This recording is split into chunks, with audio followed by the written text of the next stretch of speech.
I think you and I are similar. I have a ridiculously deep love for Martin guitars, but I don't own any right now because I want to find the right one. A couple weeks ago, I bought a custom shop Martin, and I ended up having to back out of the deal because it was just such a weird guitar.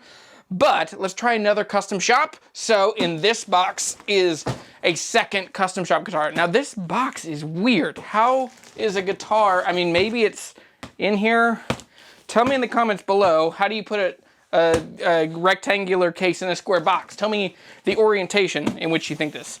But in this box should be a guitar that's definitely my style, definitely your style. So let's dig in. It is, oh, it's diagonal, like this. Okay, so here is, all right. Got it. So there's the packing slip. I actually sent that to him. I paid shipping on this guitar to get here. And it was packed by the boys and girls at the UPS store. This is a D-42. And it is not any D-42.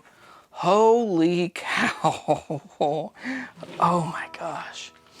This is not any D-42. This is a custom shop D-42 with the most figured East Indian rosewood on the back and sides I have ever seen. This guitar, it has maple binding. Yeah, man, full custom shop. Holy cow. All right. Really nice Geb style case. Geb? Geeb? How do you pronounce that? You tell me in the comments down below. You know, I'm probably doing it wrong. Probably do a lot of things wrong. I pick on custom shops. I often say the boutique builders are better than the custom shop, which almost all of them are. But this one, man, this one is no slouch. So I haven't tuned this guitar. You literally just saw me open it up. Holy cow.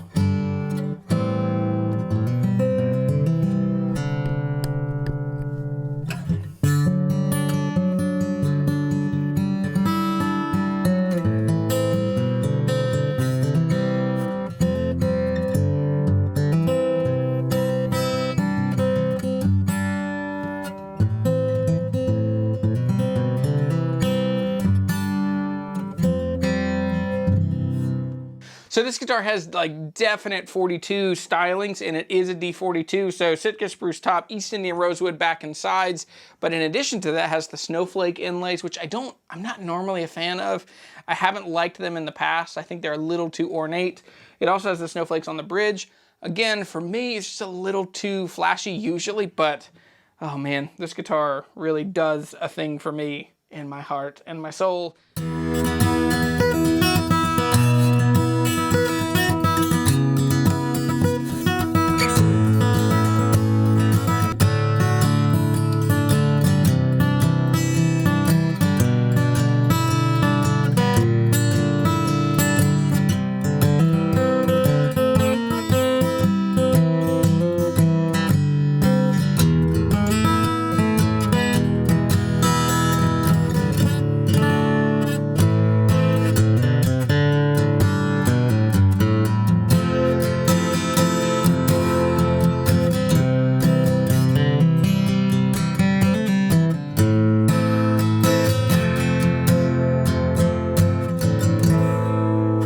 So it's a little out of tune and the strings are totally dead, but man, I like this guitar a lot. They'll be like, oh, can't do it, won't do it. Should do it. Talk me out of it. Okay. This guitar has incredibly figured East Indian rosewood. I've never really seen East Indian that is this streaky. And it's kind of amazing. What's really cool is, I think it's Elderly sold this guitar originally, and when we found the listing online, it literally is this guitar. The figuring is the same, and it's like, it is this. It's this figuring, and it's just crazy. So I just can't get over that. It's amazing to me. This is a way more cohesive kind of guitar than that last custom shop I had. The last custom shop, and there's a card I'll put up here, but the last one was basically walnut back and side, cedar top, abalone rosette, and then inch and 13/16, inch and 7/8 nut width, which was just so wide. Slot headstock, had the logo on the back of the headstock, so it didn't look like an iconic kind of Martin. It was so unique and so custom. And I had an ace up my sleeve. I had my Furk Yellow Deluxe coming, and I like that guitar a lot more, and I knew that I would like that cedar and rosewood better than the cedar and walnut of the custom shop. But with this one, I don't have a big rosewood dreadnought. I don't have a pearly Martin. I don't have a Martin. So someone buy this before I talk myself into it.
After I filmed that last bit, I went and I took this guitar, sat on the front porch, watched my kids play for a while. It's finally nice and beautiful in Virginia again. It's summer is almost here. So it's like 77 degrees. I'm sitting on the front porch playing this guitar.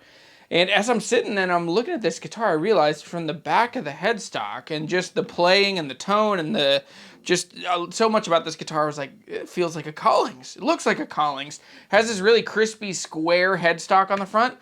On the back, and that's what I realized, and even my wife kind of said the same thing, is I think that this guitar is a Collings killer. I think that somewhere on the radar of Martin is making guitars that are approachable, interesting, compelling to the players that they've lost to all the boutique brands. And one of the things my wife said was, if Martin was clever, they would start buying up all of the little boutique builders and start bringing them into the fold of big Martin, of Martin guitars again, which I think is really amazing. And they haven't done it. I don't think they've done anything like that. It is interesting that Collings is actually owned by Eastman.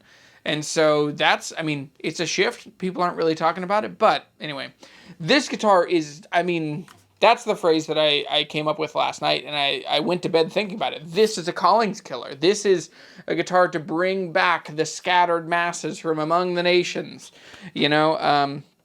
Yeah, Carpathian spruce on the top, amazing inlay work, the maple binding, the really square headstock, the really cool kind of abalone. It's abalone? Yeah, it is. The abalone CF Martin vertical logo. This amazing, just crazy figured East Indian rosewood on the back and sides. This is a guitar that I've checked my bank account for. I've asked around, I've poked around at what guitars I could sell to keep this, because I had a D-41 a while ago, but it just wasn't my thing, you know? It was a D-41 from 1971, 1970, it belonged to my friend Sam, and as much as I love Sam, that guitar just, I had it for over a year, and it did not sound good, even if I played it a bunch. It needed a neck reset, and I couldn't quite get anybody lined up to do a neck reset in time. And so I parted ways with that guitar. It did bum me out. It looked great, but it just didn't sound good and didn't play well, and it didn't have much. Anyway, let's not talk about that. But this D-42, man, no, I don't have any particular nostalgic connection to this. This came from a new friend in Michigan that owns this guitar and is trying to sell it and find a new home for it. But man, the custom shop now is firing on all cylinders. And I think Martin is starting to, and it's probably too late, but Martin is trying to get back the scattered masses that have gone to Collings and Bourgeois and Husson Dalton and Paget and all of these other brands. Thompson, I mean, no one has taken more no one has taken more, and Thompson guitars. No one has taken more customers from Martin's custom shop than Thompson guitars. And I don't mean that to be contentious, but I mean, look at Billy Strings, look at those Molly Tuttle, those guitars. I mean, they are just amazing. They are better Martins than Martin can make. but not always. I mean, this one could hold its own in that space. So anyway, man, I'll do a proper like demo of this guitar, but this is just my first impressions, first reactions. It's a guitar I want to sing with, which not all guitars make me do that. And I'm still pretty insecure about singing, you know, but this guitar, man, just does a thing. So thanks for watching. I'm Jeremy. I'm the Guitar Hunter. This is a Carpathian spruce top, spruce top, East Indian Rosewood D-42 custom. Custom shop is freaking swinging for the fences. So, see ya.